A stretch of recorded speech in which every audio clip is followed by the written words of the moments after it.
This film presents the different injection techniques with needles or cannulas with a new feeler, thiaziol % Redensity II, developed specially for the correction of suborbital region. The R circle, from the Latin meaning circinus, signifying circle, is a popular term that refers to the dark arc beneath eyes. This term is used for pigmentation disorders. Tear trough is a dark and depressed area located in the medial orbital rim.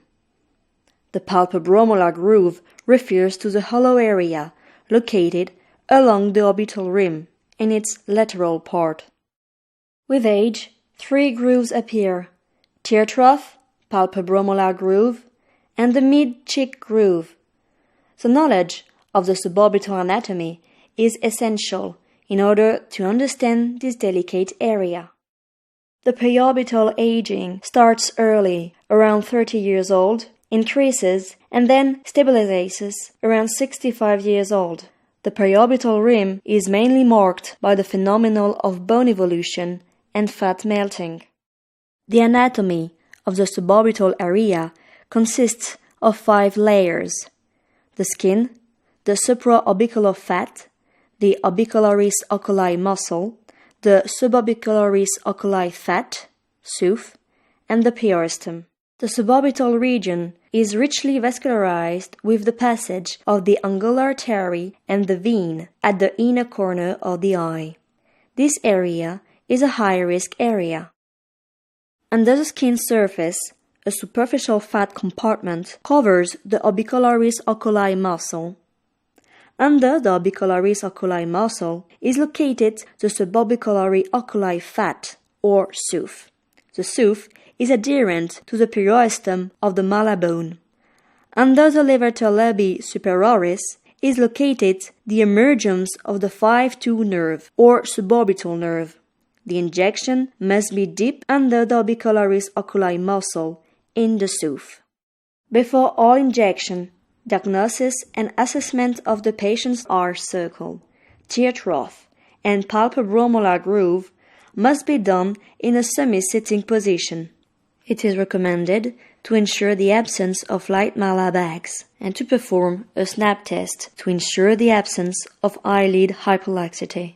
Eyelid skin laxity is a contraindication to the injection of the R circle. The mala pocket is one of the signs.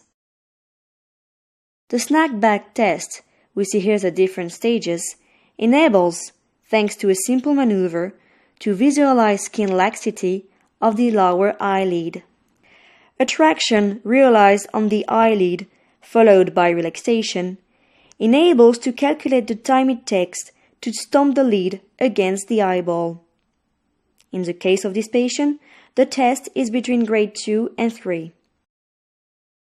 The medial console laxity test also enables, by the calculation of the displacement of the medial console point, to visualize the skin laxity. The lateral console laxity test is equivalent to the previous test, but is located at the lateral console. In total, all these tests enable to assess the potential laxity of the lower eyelid. There are 2 techniques of injection: microbolus with needle or retrograde with cannula. The injection should be slow, deep in contact with the periosteum.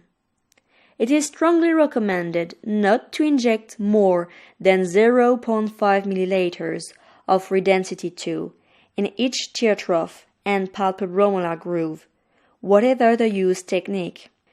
It is also strongly recommended to undercorrect during the first session by injecting less than 0.5 milliliters and then see the patient 1 month after for touch-up only when necessary. On the view of this cadaver, a pre-hole is made down to the periosteum with a needle to give the direction to the cannula. Then the cannula is introduced, gliding without effort towards the tear trough, remaining in contact with the periosteum. We can notice that the end of the cannula is never visible through the muscle. In this view, we can see that the cannula moves through the tooth at the depth of it. At the outer part of the palpebromolar groove, the cannula is in the deep plane in contact with the periosteum.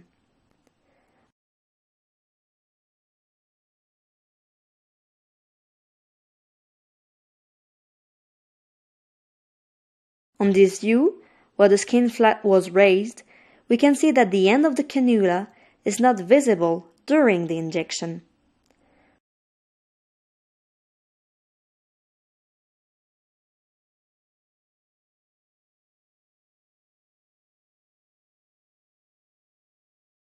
By folding the skin surface, we can see the end of the cannula and its positioning for filling the palpebromolar groove.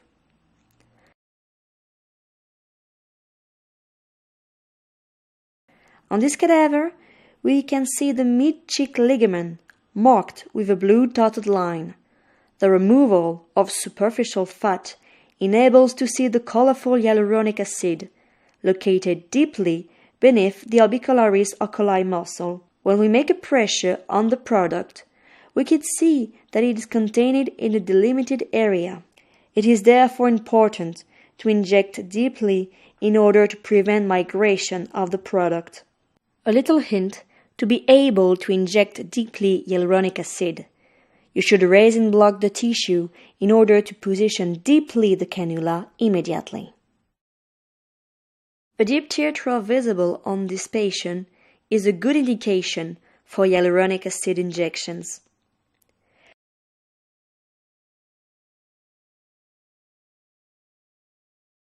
We will now review a complete sequence. A needle is inserted to realize the entry point to the periosteum. We can see a small bit of blood that marks the entry point. Then the cannula is introduced in the depth of the lower inner angle of the eye. The product is injected with a retrograde technique, enabling the control of the end of the cannula.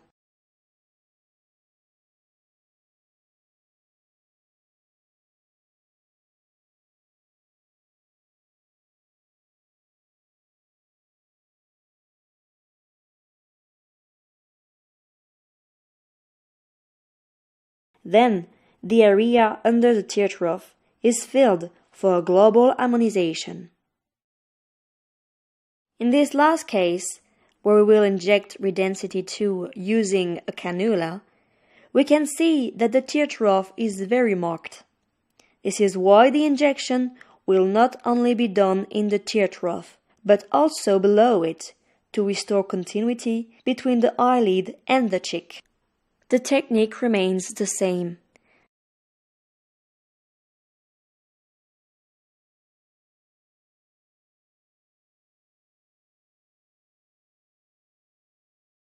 The injected product Redensity II achieves the results you see before and after. Now, we will see how Redensity II injections are performed with needles. It is recommended to use a point-by-point technique and to inject a maximum quantity of 0.5 milliliters of product in each R circle. This technique is called microbolus. The injection must be slow, deep under the muscle in the tooth, and in small quantities. It is strongly recommended not to inject more than 0.5 milliliters of Redensity II in each R circle. We will see the treatment of a patient with a microbolus injection technique. The needle is inserted up to the bone level, then oriented along the furrow. The injection is then performed. The palpebromolar groove is corrected in the same way.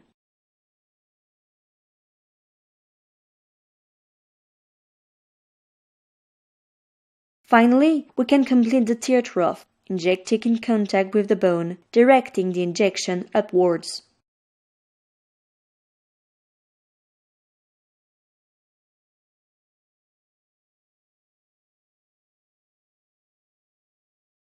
The whole tear trough is treated gradually thanks to a microbolus technique. On the contralateral side, the technique is the same. When the bone contact is made, the injection can be performed. A filling complement is practiced at the bottom of the tear trough. Treated areas of Redensity II are the R circles, the tear trough, the palpebromolar groove, and minimal palpebral or malabax. The wrong indications of Redensity II are exclusively pigmentary dark circles, large palpebral or malabax. Redensity II is the latest generation of fillers designed by Teoxane Laboratories R&D department. Redensity II is a different hyaluronic acid-based injectable gel, specially dedicated to the treatment of R circles with a natural long-lasting correction and an excellent clinically proven tolerance. The innovative and synergistic 3-in-1 formula of Redensity II combines different ingredients.